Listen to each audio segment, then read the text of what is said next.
Saturday night at the start of Riyadh season in Saudi Arabia, the WBC heavyweight champion Tyson Fury struggled far more than had been expected in his crossover fight with MMA superstar Francis Ngannou, who was making his professional boxing debut.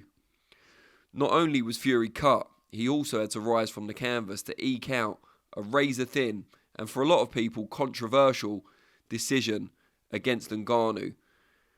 Fury afterwards showed the scars of battle and didn't seem entirely keen on fighting on December 23rd for the undisputed World Heavyweight Championships against unified champion Oleksandr Usyk, as had been originally planned on December 23rd.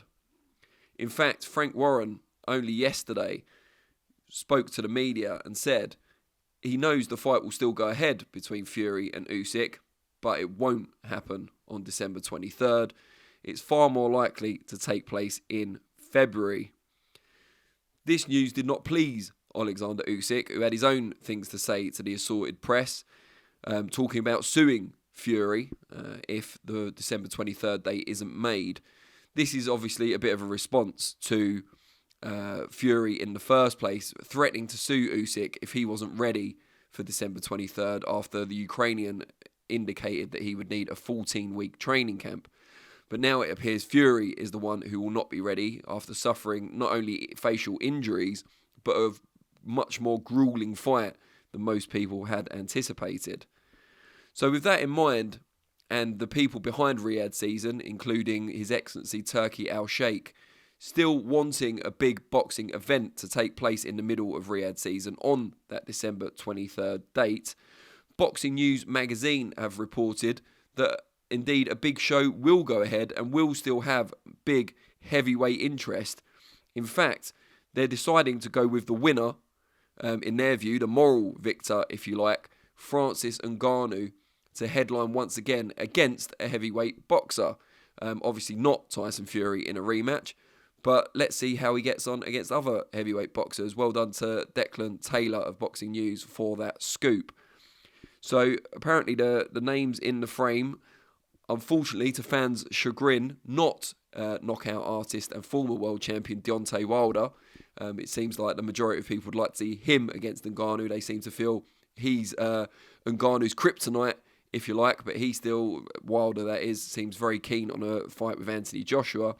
But the names mentioned by Declan Taylor in that article are, number one, Chinese power himself, two-time conqueror of Joe Joyce, Zhilei Zhang. And we caught up with Zhang recently for his own reflections on the fight between Fury and Ngannou. I feel like it's a close fight, given that knockdown is 10-8 rounds. And if you really look at the scorecard, I feel like it could go either way. But you have to give Ngannou credit. The other name in the frame is Joseph Parker, another heavyweight who picked up a very impressive win, his one over Simon Keane on the Fury and Ngannou undercard. Parker, been around the block, fought most of the top heavyweights of his generation, would be a good measuring stick for Ngannou, I guess, to show how far he can go in the boxing code. Also on that show, we expect to see Martin Bakole, who was victorious over Carlos Takam in Riyadh. We expect him to return to the region and take on Aslanbek Makhmudov, who another person who was on that show. They're matching two of the winners from the undercard, it appears. Something that Billy Nelson, Bakole's trainer, mentioned could be a possibility when we spoke to him yesterday. And Nelson was typically bullish about his man Bakole's chances in that fight.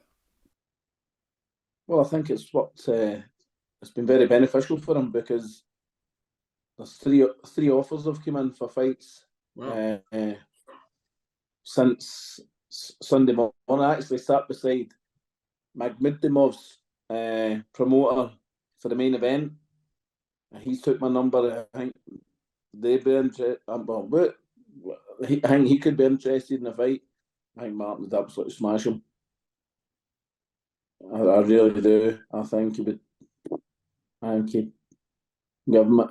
But there's two extremely big fights. One's been offered and there's potential for another one as well. Also on the undercard, according to Boxing News, would see the return of unbeaten, piping hot heavyweight prospect, Queensberry Promotions prospect, Moses Itauma. He got a pretty comfortable win, it has to be said, bashing up his opponent on the Riyadh season show.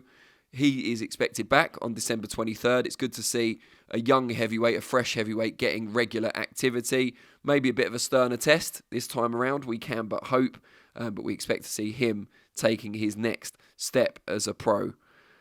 And yeah, it seems like Riyadh season are in this for the long haul. I mean, Riyadh season itself seems to last longer than most seasons or the typical seasons of the year. But it was a huge spectacle on Saturday night. Very well received from everyone that I've spoken to by all accounts. So if we can see a similar atmosphere on December 23rd, it's well worth putting on. And it now looks as if Chris Eubank Jr. and Conor Benn may not happen on December 23rd, may move back to January. So there is an opportunity there for the people behind Riyadh season to fill that date 2 days before Christmas and to deliver another heavyweight or nearly all heavyweight super show. We mustn't forget that Jack McGann was the only non-heavyweight fight on the one at the weekend. But what the thoughts then inevitably turn to is that undisputed fight that we all want to see between Tyson Fury and Oleksandr Usyk. It's certainly not going to happen on December 23rd, but Frank Warren is insistent it will take place. They've obviously signed for it. Usyk may say they've signed for it only for December 23rd. Let's see how that all pans out. But it's a fight we still all want to see, and if anything, the struggles that Fury had with Francis Ngannou only adds more intrigue to the undisputed contest with Oleksandr Usyk, who couldn't be more different stylistically from an Ngannou. But is Fury, as Shane McGuigan told us yesterday, on the slide? I felt that Ngannou won, but I can completely see the argument to say that he didn't because of the activity of him. But it's coming from a guy that's having his first professional fight against the best heavyweight on paper right now. Personally, I think Fury is slightly on the decline. He hasn't had a very competitive fight since Wilder, and even he hasn't had a very good performance since the second Wilder fight. The second Wilder fight was a brilliant performance for him. Third one, he got hit too much. Yeah, he got off the canvas and done the job. Dillian Whyte, it's not elite world level. It's not the top. It's not the top boys, and Derek Chisora far from the top boys. So, if you actually look at it and break it down that way, it's like you can understand why he didn't look the best. And I think he potentially might be on the slide. Because if he is, that's even more of a concern heading into the fight. And it makes the odds more even, I guess, in minds of fans and bookmakers. So we all hope we still get to see that in the early part of 2024.